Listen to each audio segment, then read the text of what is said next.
More Americans than ever rely on alarm systems, gates, or doorbell cameras to help protect their families. But statistically, you are now more likely to be the victim of theft online than a physical break-in at home. A new report from the FBI reveals that Americans lost more than $10 billion last year to online scams and digital fraud. As we first reported in May, people in their 30s, who are among the most connected online, filed the most complaints. But we were surprised to learn the group that loses the most money to scammers is seniors. Tonight, we will show you how cyber con artists are using artificial intelligence, widely available apps, and social engineering to target our parents and grandparents. The story will continue in a moment.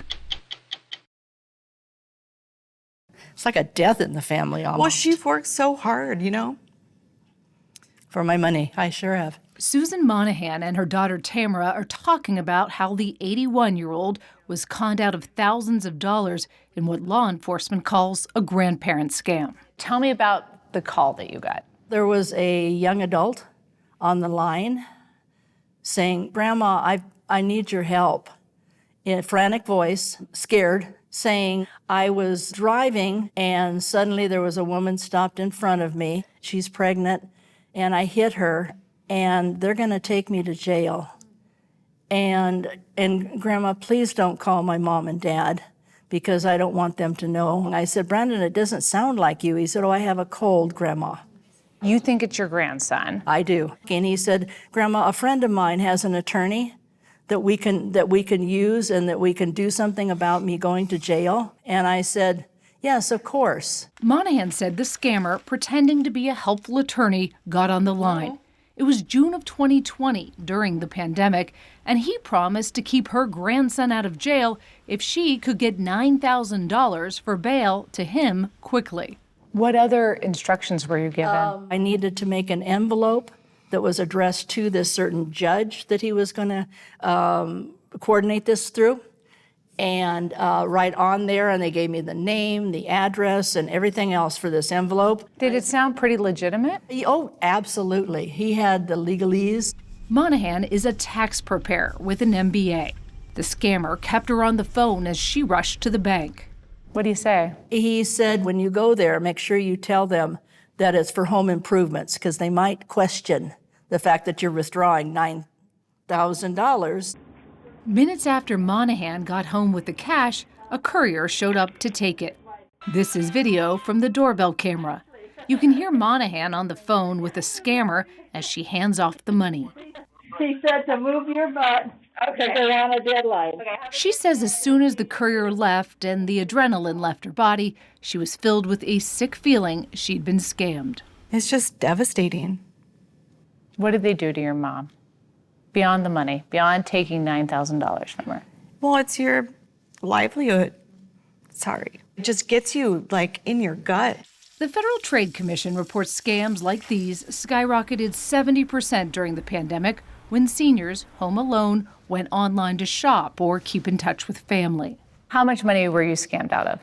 $11,300. $14,000. $7,600. Judy Addig and her husband Ron, a retired iron worker, were victims of the same grandparent scam as Susan Monahan. That's the view from their doorbell camera, as the same courier took off with $7,600 of their savings. $7,600 hits hard. Well, that was for our, if we wanted to go on a trip or something. It was terrible. I was a mess. Steve Savage, a retired scientist, was scammed when he opened a fake email from the Geek Squad. The email said that your bank account is being charged $399 for another year. And I'm like, wait a minute, I don't remember it being anywhere close to that.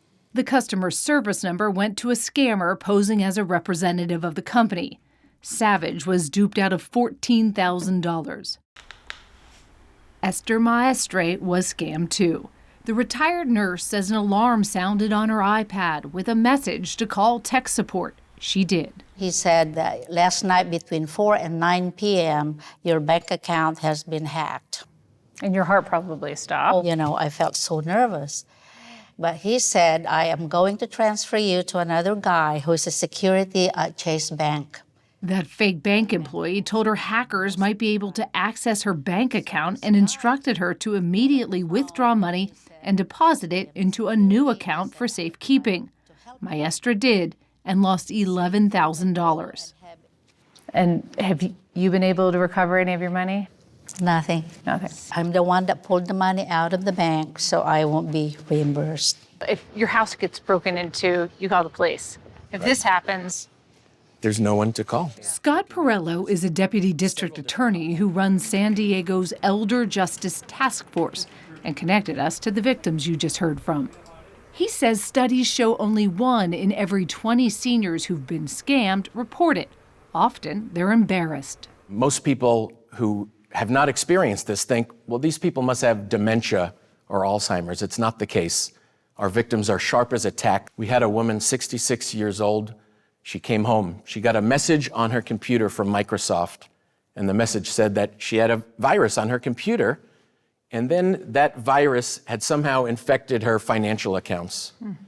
Within a matter of weeks, this victim had lost $800,000. Oh my gosh. The scariest part of these scams is that these victims have no recourse. They're left bewildered. What typically happens?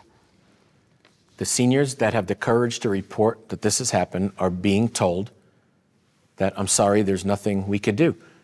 And that is the reality, that a local police detective in Kansas City doesn't have the reach to go investigate a case that's being operated from the Caribbean or from Nigeria or Ghana.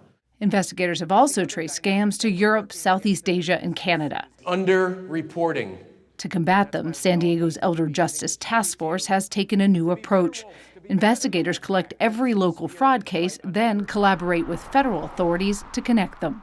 If we have a victim that lost $12,000 here in San Diego, there is without question dozens of other victims to the same scam and millions of dollars in losses. And then once we identify that the scam is part of something much larger, then we can deliver that to our federal partners with the reach to go around the country, because these are networks. These are transnational, organized criminal networks. In 2021, Perello helped the FBI bring down a network of criminals who stole millions of dollars from elderly victims. Remember those doorbell videos from the grandparent scam? The courier, a 22-year-old Californian, was the starting point for the FBI's case. She's serving time for her role, but the FBI says the scam's ringleaders, 2 Bahamian nationals based in Florida, fled the country before they could be arrested. If you don't know how a criminal thinks, then you really don't know how you can protect yourself online.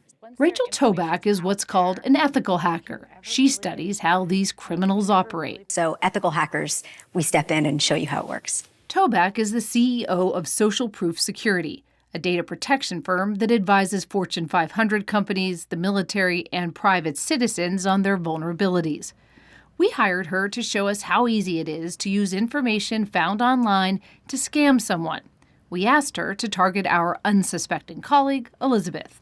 Toback found Elizabeth's cell phone number on a business networking website. As we set up for an interview, Toback called Elizabeth, but used an AI-powered app to mimic my voice and ask for my passport number. Oh, yes, I do have it. Okay, ready? It's... Toback played the AI-generated voice recording for us to reveal the scam. Elizabeth, sorry, need my passport number because the Ukraine trip is on. Can you read that out to me? Does that sound familiar? Yes. And I gave her, wow. I have your passport I'm number. sitting over there. What did it say on your phone? Sharyn. How did you do that? So I used something called a spoofing tool to actually be able to call you as Sharyn. Oh, so I was hacked, and I failed hacking. But everybody would get tricked with that. Yeah. Everybody would. It says Sharyn. Why would I not answer this call? Why would I not give that information? Toback showed us how she took clips of me from television and put it into an app that cloned my voice. It took about 5 minutes. I am a public person, my voice is out there. Could a person who's not a public person like me be spoofed as easily? Anybody can be spoofed. And oftentimes attackers will go after people. They don't even know who these people are, but they just know this person has a relationship to this other person. And they can impersonate that person enough just by changing the pitch and the modulation of their voice that I believe that's my nephew and I need to really wire that money. Tobak says hackers no longer need to infiltrate computers through a back door.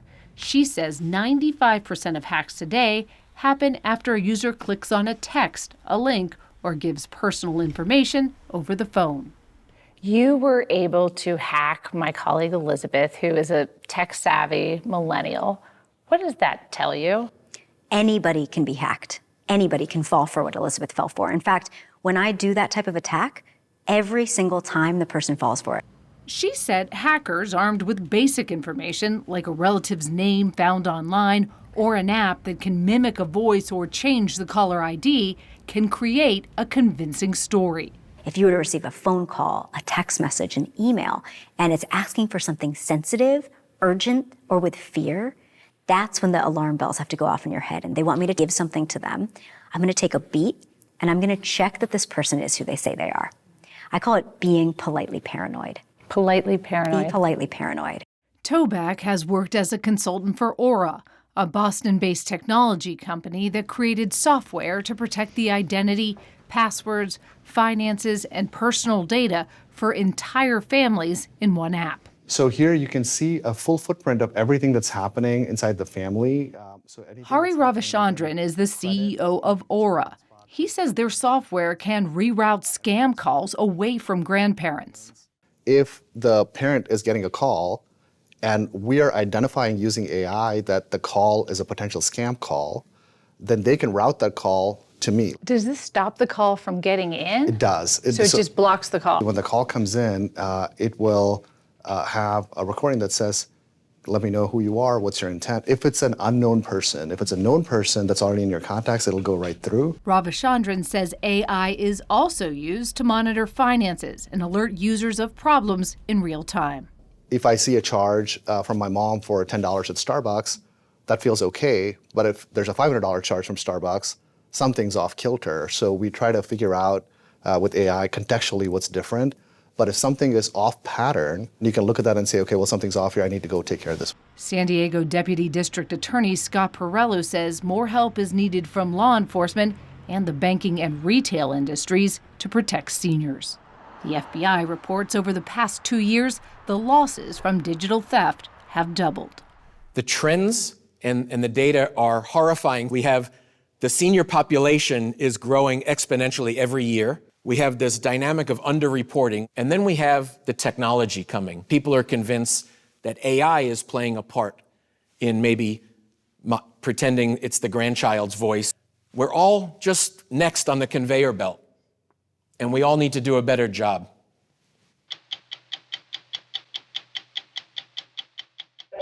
Hear what it sounds like to be targeted by a grandparent scam. The cash does have to go directly to the notary's office. At 60minutesovertime.com.